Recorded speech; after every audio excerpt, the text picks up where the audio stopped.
ሰላም ጤና ይስጥልን። የግሩም ዜና መረጃዎችን እንሆ። በ11ኛው ቀን ዘመቻ አንድነት የአማራ ፋኖ በጎጃም አዘና ከተማን በመቆጣጠር 63 መሳሪያ መማረክ ችሏል። ራስ ቢትወደድ መንገሻ ቴከማ 5ኛ ክፍለ ጦር በአዊ ልዩ ዞን አዘና ወረዳ ከተማን ለ4 ሰዓታት ያህል መቆጣጠር ችሏል። ጀግኖቹ ጓጉሳ ብርጌድ፣ ሸንዴ ወንበርማ ብርጌድ፣ ደጃች አስቦብሬ ዳሞት ብርጌድ፣ ወርቅ አባይ ብርጌድ እና ወለጋ ሀሩ ሻለቃ አባላት በጠዋት ወደ ከተማዋ ዘልቀው በመግባት የአሸባሪውን መንግስት አሽከር የሆኑትን የአድማ ብተና አባላት የሚሊሻ አባላት ላይ የማያዳግም እርምጃ መውሰድ ችለዋል።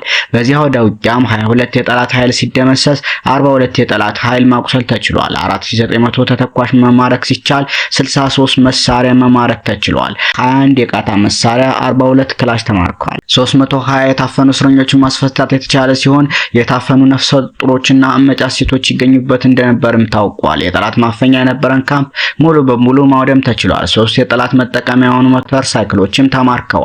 በተያያዘም ሐዲስ ዓለማየሁ 7ኛ ክፍለ ጦር ተድላ ጓሉ ብርጌድ እና ስካይ ቀበሌ የላምጸቅ ጭቃ ላይ የህዝብ ውይይት በማድረግ ባንዳና ባንዳ ቤተሰብን ማውገዙን አሳውቋል። በተመሳሳይ ሁኔታ የቦቅላ አባይ ብርጌድ የ3 ቀበሌ ማህበረሰብ ማወያየት ተችሏል። ማህበረሰቡም ከ34 በላይ ክላሽ በመግዛት ሲያሰለጥኗቸው ለቆዩ ልጆች ለሰልጣኞቹ አስረክበዋል። በዚህ ክፍለ ጦር ውስጥ ያሉ የደጃዝማች ተድላ ጓሉ ብርጌድ እና የማሜ መብረቁ ብርጌድ ሪፎርም በማድረግ የተሻለ ቆመና ላይ እንዲገኙ ማድረግም ተችሏል። ይህ በእንዲህ እንዳለ ቀይታ ይፍታሄ ንጉሴ 6ኛ ክፍለ ጦር ሰናን አባጅሜ ብርጌድ፣ በላይ ዘለቀ ብርጌድ፣ ጅብላ ሞተራ ብርጌድ እና ቀስተ ደመና ብርጌድ በሚንቀሳቀሱባቸው አካባቢዎች ከፍተኛ የሆነ የህዝብ ንቅናቄ መድረኮችን ማድረግ ተችሏል። በተለይ በደብረ ኤልያስ የሳሰር ቀበሌ የሚገኙ አርሶ አደሮች አስገድዶ በመኪና በመጫን ደብረ ኤልያስ ከተማ በመውሰድ በከፍተኛ ዋጋ ማዳበሪያ እንዲገዙ ቢያደርግም ብር መውሰድ ትችላላችሁ እንጂ በዚህ ዋጋ ማዳበሪያውን አንወስድም በማለት የተበሳጨው አሸባሪው አብይ አህመድ በመናደድ ወደ ቀበሌያቸው ሊመልሳቸው ችሏል። ሁሉም በአንድነተኛ ከፋኖ ጎን ነን፣ የአሸባሪው መንግስት ሊያደህየን በራብ ሊገለን የመጣ ነው ሲሉ አርሶ አደሮቹ ገልጸዋል። በዚህ ክፍለ ጦር ኢንጂነር ክብር ተመስገን ብርጌድን ሪፎርም በማድረግና በማደራጀት ማነቃነቅና የጠላት አጀንዳ ይዘው የተንቀሳቀሱትን እጃቸውን በመቁረጥ ብርጌዱ በጥሩ ቁማና ላይ እንዲገኝ ማድረግ ተችሏል። ይህ በእንዲህ እንዳለ አሸባሪው መንግስት ከእግረኛ ከአህያ ቀረጥ እየቀረጠ መሆኑም ታውቋል። በምስራቅ ጎጃም ዞን ቢቡይ ወረዳ ድጎ ከተማ ለገበያ የሚሄድን ማህበረሰብ 200 ብርና አህያ ያዘን 500 ብር እየተቀበሉ እንደሆነ ማህበረሰቡ ገልጿል። ይህን መክፈል የማይችል አካል ወደ ገበያ መግባት የማይችል በመሆኑ ብዙ ማህበረሰብ ከገበያ እንደተገለለም ገልጸዋል። በተያያዘም ያገዛዙ ኃይል እየከዳ ፋኖን እየተቀላቀለ ነው። የአብይ አህመድ ኃይል የተገኘውን አጋጣሚ ሁሉ በመጠቀም እየከዳ ፋኖን እየተቀላቀለ ይገኛል። አራት መከላከያ ከርተው ገረመው ወንዳወቅ ብርጌድን መቀላቀላቸውን ለማረጋገጥም ተችሏል። በተያያዘም በዘመቻ አንድነት በባህር ዳር የሚገኘው ራሱን የአማራ ክልል የጸጥታ መዋቅር ብሎ የሚጠራ ተቋም በይፋ አፍርሻለሁ ሲል የአማራ ፋኖ አደረጃጀቶች ገልጸዋል። በመግለጫቸውም እንደሚታወቀው አገዛዙ አማራን ህዝብ ከመረገጽና ከታሪክ ማህደር ለማጥፋትና ለመፋቅ የሀገሪቱ አለኝ የሚለውን የአየር ኃይል፣ ሜካናይዝድ፣ እግረኛና በሀገሪቱ በመሰራት ላይ የነበሩ ሜጋ ፕሮጀክቶችን ጭምር በማጠፍ የሀገሪቱን በጀት ሙሉ በሙሉ ለጦርነት በመመደብና በመጠቀም በህዝባችን ላይ ይፋ ጦርነት አውጆ ሲንቀሳቀስ 2 ዓመት ሞልቶታልም ብለዋል።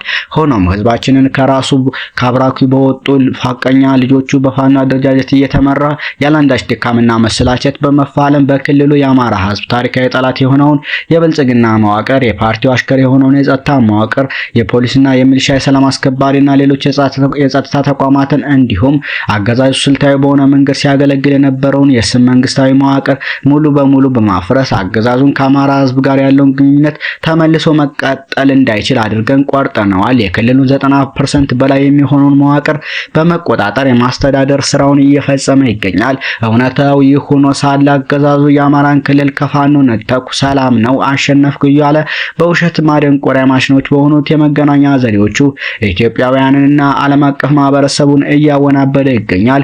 ከሰሞኑ የአማራ ፋኖ አደረጃጀቶች ማለትም የአማራ ፋኖ በወሎ ቤት አማራ፣ የአማራ ፋኖ በጎጃም፣ የአማራ ፋኖ አንድነት በጎንደርና የአማራ ፋኖ በሸዋ የአገዛዙን የውሸት ካምፕ ቀዶ እርቃኑን በማስቀረት ለኢትዮጵያውያንና ለመላው ዓለም አቀፍ ማህበረሰብ ለማሳየት የመጨረሻ ጠርዝ ላይ መሆኑን ግልጽ ለማድረግ ዘመቻ አንድነትን በማወጅ በበርካታ የስርዓቱ አገልጋዮች ላይ እርምጃ እየወሰድን እንገኛለን። አገዛዙ የጸጥታ ኃይላችን ከመቼውም ጊዜ በላይ ጠንክሯል፣ ፋኖ ተበትኗል የሚለው የሐሰት ፕሮፓጋንዳ በዘመቻ አንድነት ውሃ በልቶታል።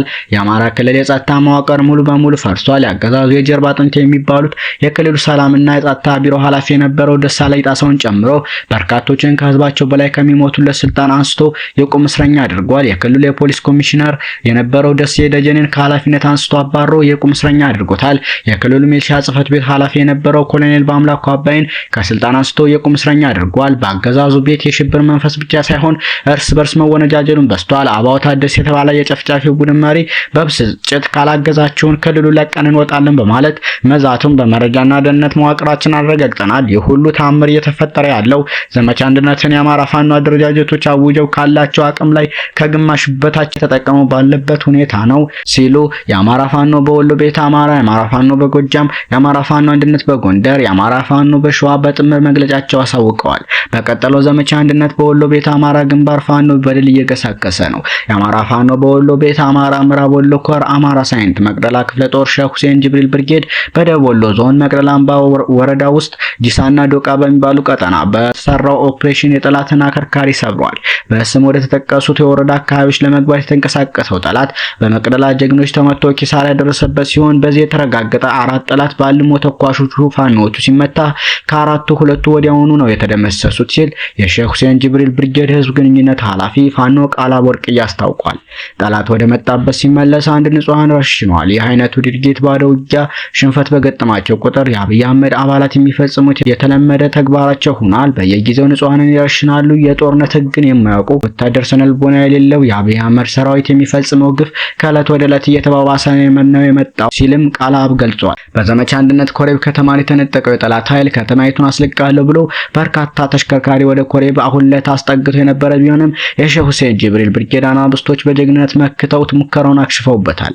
በምላሹ አስከሬኑን ሸክፎ ወደ ማሻ ከተማ ፈርጥጦ እንደገና እስከ ዛሬዋ ዕለት ድረስ ያደረገው ተደጋጋሚ ሙከራ ውጤት አልባ መሆኑን ነው ፋኖ ቃላብ የተናገረው። በርካታ ሰራዊት ከደሴ ተጭኖ ወደ መቅደላ ወረዳ መግባቱም ታውቋል። ከዚህ በፊት የገባው ሰራዊት በየአውደ ውጊያው ሲሸነፍና ካምፑን ሲያስረክብ ሌላ ተጨማሪ ኃይል እንዲላክለት ለበላይ አካል ሪፖርት ማድረጉን ተከትሎ ነው ሰሞኑን ወደ ወረዳው አዲስ ኃይል የገባው። የሼህ ሁሴን ጅብሪል ብርጌድ ፋኖች በሻለቃ በለጠ ምትክ ድሮን እየተመሩ ኮሬብ ከተማንና የመቅደላ ወረዳን አብዛኛውን ግዛት እያስተዳደሩ ይገኛሉ። ጥምር ጦሩ አነስተኛ ቦታ ላይ ተሸክፎ እንደሚገኝም ነው ፋኖ ቃላብ ወርቅዬ የገለጸው።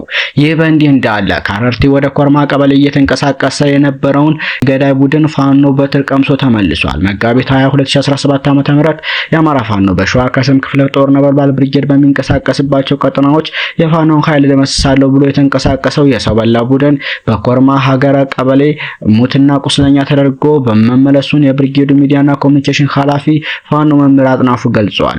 ሌሊቱን የሰው በላው ቡድን ከአረርቲ ከተማ በመነሳት ያለ የሌለ ኃይሉን አልተልትሎ አለኝ ያለውን ከባድ መሳሪያ ዙ 23 ሞርተርና ዲሽቃውን ሸክፎ ወደ ኮርማ ቀበሌ ሌሊቱን መጓዙን ይናገራሉ።